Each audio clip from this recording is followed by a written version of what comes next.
소위 말해 이제 친윤계 의원들도 공수처 결과가 나면 이 특검법에 대해서도 생각을 해보자라고 하니 그때 정도는 조금 이렇게 자연스러운 흐름에서 좀 물꼬가 트지 않겠냐라고 얘기를 희망사항이죠. 희망사항인데 저는 공수처 별로 믿지 못해요. 아 그래요? 공수처는 개인적으로는 탄생시키면 안 되는 기관이었다고 생각해요. 그동안에 그 수많은 수천억의 국민 세금 들여갖고 뭐 했습니까 도대체? 제대로 된 기소 한 건이라도 했습니까? 거기서 검사들 막 갔다가 다 지금 떠나가고 공수처가 정치기관이 됐다니까요.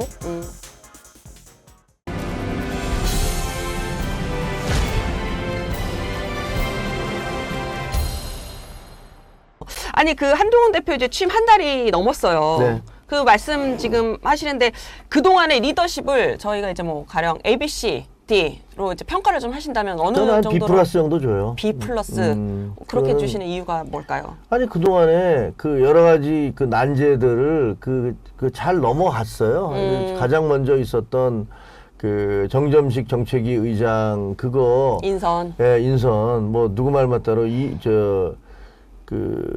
그거를 그냥 막 자기가 그냥 일방적으로 인선해버리고 끝날 수도 있어요. 근데 그렇게 안 했잖아요. 한 열흘 정도 굉장히 말도 많이 나오고 시끄러웠지만 인내하고 버티면서 결국은 정 의장이 본인이 사퇴를 하고 네. 그래서 뭐 그 의총에서 만장일치로 다 통과가 돼서 새로운 정책위 의장 이 김상훈 의장이 선출되는 과정, 네. 그 과정도 위기를 하나 극복한 거고요.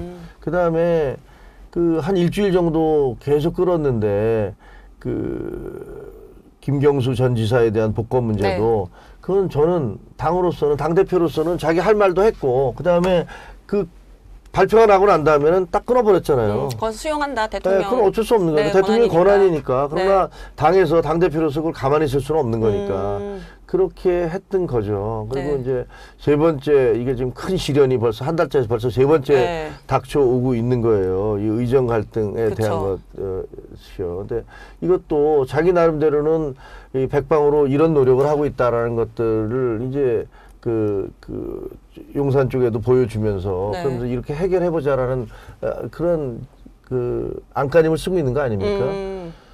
그래 본 적이 없어요, 사실. 그 이전에 당대표들이 그냥 오더가 오면 받았지 네, 이렇게 그게 뭐 구체적으로 거기에 뭔가 대해서, 제시하고 이런 적이 없다. 그런 적이 없잖아요.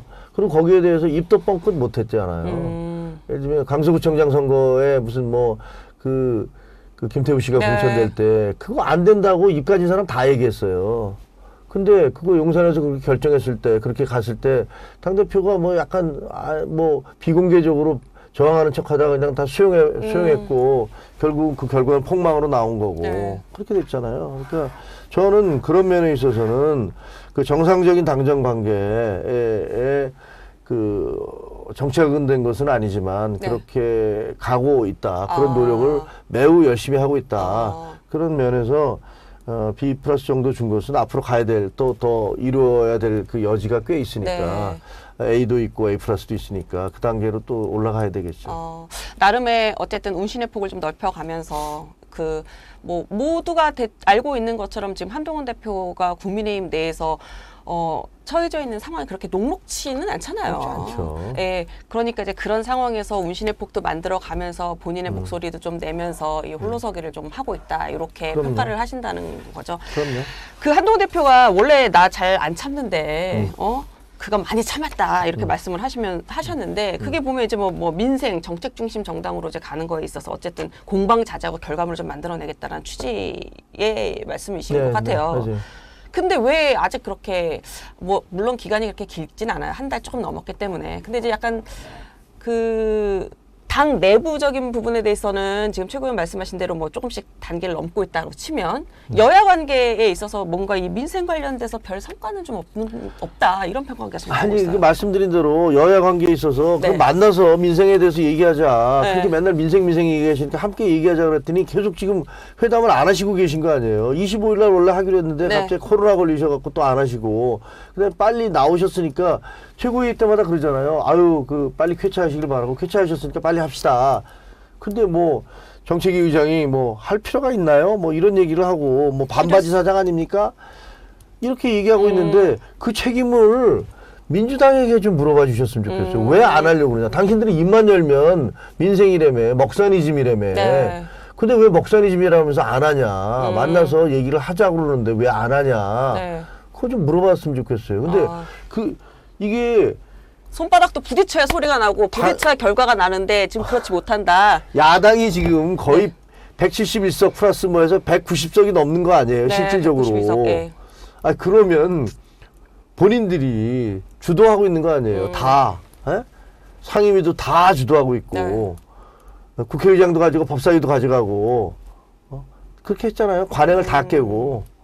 그렇게 했으면 그 먹사니 좀 같이 만나서 얘기하자고요. 근데 안 하고 있잖아요. 네. 그러면서 저는 뭐 언론에서 얘기하는 것도 저게 왜 저렇게 그 실질적이 있었던 것들을 냉정하고 객관적으로 보면 지금 어디가 더 문제인지 그런 것들이 나오지 않을까 생각이 들어요. 국회에 어쨌든 많은 의석을 차지하고 있는 야당도 제대로 움직이고 있지 않다. 대화를 하자고요. 빨리 회담을 하고 네. 그다음에 민생 이슈에 대해서 네. 서로 얘기를 하고 네. 그 본인도 금투세에 대해서 뭐 그 전향적으로 가겠다. 그다음에 소득세, 우리 상속세 네. 뭐 여러 가지 문제가 있다라는 네네. 거 얘기했잖아요. 그럼 그거 본인이 왜 문제가 있다고 한 건지 국민들 앞에서 얘기를 하시면 되잖아요. 그리고 여당도 그렇게 생각하죠? 그럼 우리 합의해서 갑시다. 이렇게 하면 되잖아요. 아니, 본인들이 그렇게 얘기해놓고서 그런 것들에 대해서 공개적으로 얘기할 수 없어요? 왜 얘기할 수 없습니까, 그거를? 아니, 그래서 뭐 민주당에서 얘기했었던 뭐 지구당 그 문제 같은 경우는 한동훈 대표도 동의를 한 거라서 그런 부분에 있어서 결과물이 좀 나올 것 같아서 만나면 그 정도 이제 좀 쉽게 갈 수 있는 것들은 가겠구나라고 생각을 했는데 지금. 네, 지금 뭐 문제가 이제 되고 있는 건 제가 보기에는 그런 거 다 같이 갈 수 있잖아요. 네. 아마 최상병 특검법 가지고서 그렇죠. 이게 지금 가장 큰 좀 논란이 있을 것 같긴 한데 네. 저희도 저희의 사정이 있고 애로사항이 있고 네. 또 민주당에서는 뭐 그걸 갖고 강 밀어붙이려고 하실 생각이 있으니까 그렇죠. 그 위험 부담을 다 감수하면서 가자는 거 아닙니까? 네? 한동훈 대표는 그걸로 인해서 본인이 상당히 공격을 받을 수도 있고 당내에서 네. 뭐 당내 의원들로부터 공격받을 수도 있고 그렇죠. 지금 당내 상황이 녹록치가 않으니까. 네, 그리고 우리 지지자들로부터도 비난받을 수도 있어요. 네. 그럼에도 불구하고 여러 가지 민생 이슈가 있으니까 가자라고 네. 얘기하고 있는 건데 저쪽에서는 왜 그러는지를 모르겠어요. 저 그렇지 않아도 얘기가 나와서 이 한동훈 대표 이 최상병 특검법에 대해서 민주당에서 어쨌든 26일 날 제3자 추천의 최상병 특검법을 발의해라. 그리고 하지 않는 거에 대해서 이제 국민의힘에서는 민주당이 말하는 그 일정들 우리가 굳이 끌려갈 필요 없다라고 이제 말씀을 하시고 있는데 네? 근데 이제 민주당에서는 이제 뭐 아까 박찬대 원내대표도 말을 했지만 한동훈 대표가 이제 공수처 수사 뒤에 특검하는 의견이 완전히 틀린 거 아니다. 이렇게 이제 말씀을 하시니까 왜 입장을 바꿨냐. 의지가 뭐 박약하다. 뭐 이러면서 막 비판을 막 하기 시작을 했단 말이에요. 그 전후가 선후가 바뀐 건데요. 네. 그분들이 우리가 당신들이 얘기하는 제3자 특검법에서 대해서 받을 용의가 있어라고 얘기하면요. 지금 제출했던 세 번째 그 특검법 네. 있잖아요. 그걸 철회를 하셔야죠. 그걸 먼저 철회를 해야 된다. 아니 자기들은 그 압도적인 다수로 그거를 집어넣어 놓고 투표를 하면 그걸로 갈 거 아닙니까? 표결을 하면 아니 그러면 본인들이 진짜로 그런 생각이 있으시다면 그런데 이현주 의원은 꿈도 꾸지 마, 이런 생각도 하지 마 이런 얘기를 막 던지시는데 그게 아니라면 자 그래 정말로 진실을 규명하기 위해서 당신들 얘기한다로 그럼 제3자로 가봅시다. 대법원장 특검 받을게.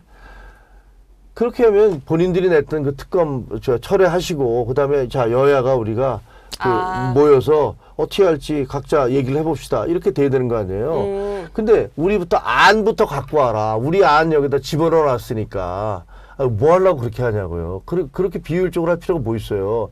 그럼 같이 만나서 안을 짜면 되잖아요. 근데 그럴 생각은 없는 거잖아요. 그렇죠. 이제 민주당에서는 거기서는 세 번째 안을 내놨으니 국민의힘에서도 제3자 추천 최상병 특검법 안을 내놔라. 그럼 거기서 같이 두 개를 놓고 여기서 조율을 해나가자. 이 취지인데 지금 말씀을 들어보니까 그렇게 해서 만약에 상정이 되면 어쨌든 절대 다수 의석을 갖고 있는 민주당 입장에서 협의보다는 기존에 본인들이 제출한 그 안으로 갈 가능성이 상당히 높다라고 생각을 하시는 거네요. 글쎄, 근데 그거는 뭐 그렇게 단선적으로 얘기하기는 좀 어렵지만 사실 이 제3자 특검법안에 대해서 우리 당내에서 반발이 많은 게 사실이에요. 그렇죠. 그 제3자 특검법에 대해서 반발이 많은 게 아니라 공수처 결과가 나온 다음에 가자. 네. 그 1차, 2차에 대해서 우리가 당론으로 반대 의견을 결정을 했잖아요. 그쵸. 그 관성이 있어요. 1, 2차 반대했는데 갑자기 3차에 오케이 하기가 쉽지가 않은 거예요. 당원 의원들의 자존심도 있는 거고. 네. 그러니까 우리가 계속 공수처 결과가 나온 다음에 하자는데 한동훈 대표는 그때 이제 경선을 출마를 하면서 전대 출마하실 때. 전대 출마를 하면서 야 이게 아니더라도 그 공수처 결과가 나오기 전이라도 우리가 제3자 특검법을 논의할 수 있다. 그쵸. 이렇게 얘기를 했던 거예요. 맞아요. 그러니까 그거는 그 현실적으로는 맞는 얘기라고 그러니까 현실적이 아니라 이상적으로 맞는 얘기라고 생각해요. 근데 현실적으로 의원들의 반발이 있는데 당대표가 민주당처럼 야 그냥 가 이런 식으로 갈 수가 없잖아요. 그거는 현실이란 말이에요. 근데 나는 이렇게 열심히 이런 생각이 내가 맞다고 생각을 하고 결국은 이렇게 가게 될 거야. 근데 현실로 우리 당에서 이 의원들이 너무 반발을 해서 내가 지금 못하고 있다 그러면 저거 봐, 넌 리더십도 없어. 어? 이렇게 비난하는 거는 네. 제가 보기에는 정말 공격을 위한 공격이죠. 어느 당대표가 자기 당을 분열로 몰아넣고 싶겠어요. 네.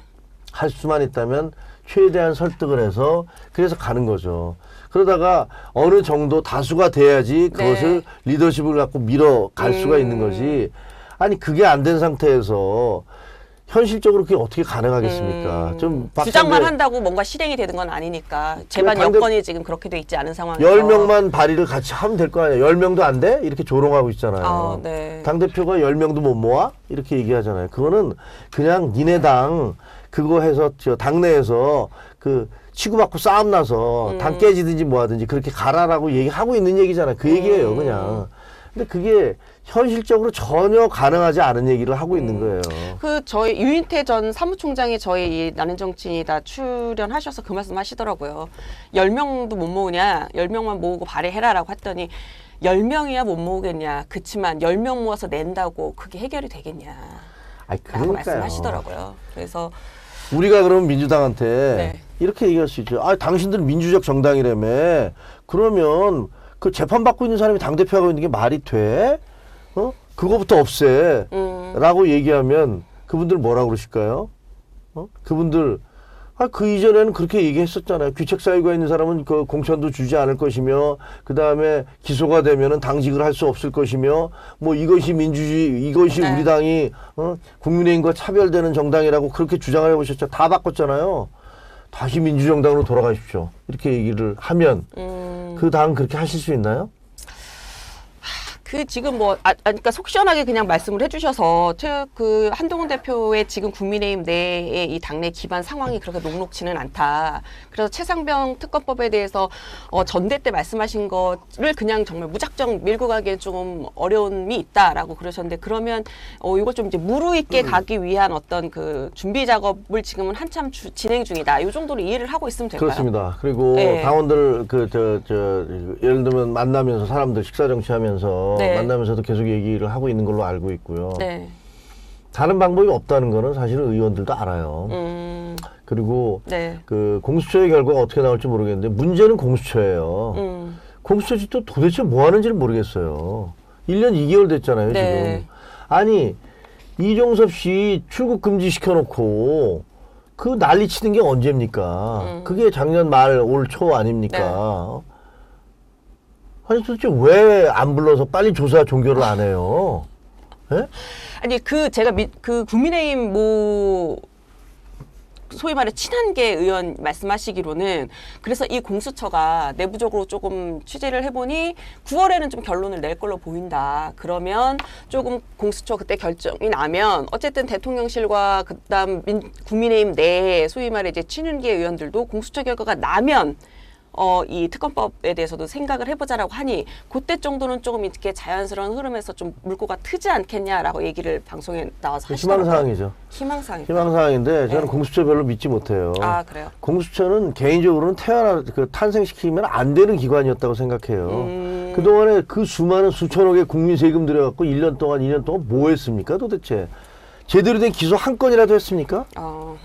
거기서 검사들 막 갔다가 다 지금 떠나가고 안 하겠다고 하고 있고 네. 공수처가 정치기관이 됐다니까요. 공수처가 수사기관이 아니에요. 아니 검찰을 못 믿겠다. 검찰은 대통령이 임명하는 뭐니까 못 믿어서 우리 공수처 해야겠다. 민주당 그렇게 주장해서 공수처 만들었어요. 네. 그러놓고 무슨 이성윤 씨인가 처음에 황제 의전을 해가면서 수사를 받게 해서 좀 우스꽝스러운 얘기를 듣고 네. 그 다음에 하나도 수사 제대로 한 것도 없고 그 수많은 돈과 이걸 들여서 그 다음에 지금 이 사건에 대해서도 벌써 1년 2개월 동안 뭘 하고 있는 거예요. 아니 대통령까지 무슨 전부 다 그 핸드폰까지 압수수색해서 네. 했다면서요. 결과를 내놔야 될 거 아닙니까? 공수처는 완전히 정치기관이 돼버렸어요. 정치기관이 됐다. 네. 수사기관이 아니라. 그리고 민주당은요. 네. 특검 검찰을 못 믿겠다. 그러니까 그 공수처 만들자. 그리고 공수처도 못 믿으니까 특검 가자. 그 특검도 이제 좀 있으면은 제가 보기에 특검도 못 믿겠다. 그럼 자기들이 수사하겠다고 나올 것 같아요. 그래서 네. 자기들이 네. 쟤들 마음에 안 드는 애들 판사, 검사 네. 다 탄핵하고 우리가 찍는 사람들로만 수사를 해. 이럴 것 같아요. 아니, 이게 제가 과하게 얘기한다는 거 알아요. 제가 과하게 얘기하는 건데, 네. 지금 하고 있는 걸 보면, 네. 뭐 하는 건가 도대체? 공수처는 도대체 뭐 하는 기관인가? 월급 받으면서 뭐 합니까, 공수처? 공수처장님한테 진짜 궁금해요. 공수처장님, 이제 새로 바뀌어서 가셨잖아요. 네. 수사 결과를 좀 내놓으십시오. 지금 뭐 하시는 겁니까? 지금 절절하게 지금 요청을 하시네요. 네. 우리 김종국 최규호 의원께서 공수처에 빨리 결과를 좀 내놔라 이렇게. 그 한동훈 대표가 이제 취임하면서 중수청, 중도, 수도권, 청소년 이제 강조하면서 이제 여기를 좀 확장을 해야 된다라고 말씀을 하셨는데 이게 이제 당 사실은 추이를 잠깐 앞에 거 올랐다 내렸다 이걸 볼 건 아니고 여론조사는 전체적으로 좀 추이를 봐야 되는데 네, 맞습니다. 이 보면 제가 이제 쭉 7월, 8월 여론조사 결과를 조금 이제 봤어요. 이렇게 그랬더니 한국갤럽이랑 NBS 여론조사를 놓고 보면 어쨌든 윤 대통령은 이게 추이를 보긴 좀 어려운 것 같은데 68%, 60%, 63%, 63%. 그러니까 결국 이제 부정 평가가 60%대를 계속 나오고 그렇죠. 있는 상황인 거고. 근데 국힘 같은 경우는 35%, 35%, 35%, 32%. 그러니까 약간 이제 떨어지는 유지가 되다 떨어지고 있고 한국갤럽에서는. 그리고 이제 NBS에서는 또 떨어지고 있어요, 추세가.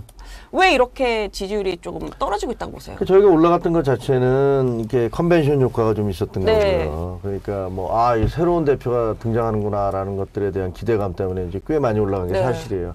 그다음에 민주당도 네. 아주 강력한 지도 체제가 이미 형성됐잖아요. 네. 그러니까 이제 그것도 올라가는. 그러니까 민주당도 그 컨벤션 효과가 있는 거죠. 그 행사를 함으로 해서 네. 올라가는 게 있고 네. 저희는 또 네. 이 대통령 지지도하고 연계가 될 수밖에 없어요. 예, 집권 여당이니까. 네. 그래서 네. 대통령 지지도에도 불구하고 새로운 희망이다 그래서 쫙 올라가는데 되고 난 다음에 지금도 좀 이게 원래대로 하자면 대통령이 전폭적으로 야 새로운 당대표 차려봅시다 힘을 좀 라고 실어주고. 힘을 실어주고 악수하고 당정 협의에서도 이렇게 좀 그렇지, 결과물을 던져주고 내주고 가시죠 이렇게 그렇게 해야 되는 거잖아요. 그래야지 올라가는 거잖아요. 정부 여당이라는 게 뭐예요? 정책을 통해서 구체적으로 뭐가 나올 때 올라가는 거 아닙니까? 그쵸. 근데 지금 그런 게 없어요. 그래서 사실은 당으로서는 굉장히 고군분투하고 있는 거고 그런 것들이 여론에 좀 반영이 됐다. 이런 생각이 듭니다. 그렇다고 해서 우리가 폭락하고 있는 게 아니니까 네. 이런 어려운 상황 속에서도 네. 예를 들면 대통령과 이게 조금 이게 완전히 찰떡궁합이 안 되네라고 하면 우리 내부에서도 약간 좀 실망이 있을 거 아닙니까? 우리 지지자들조차도. 네네. 그런 부분이 좀 있는 것 같아요.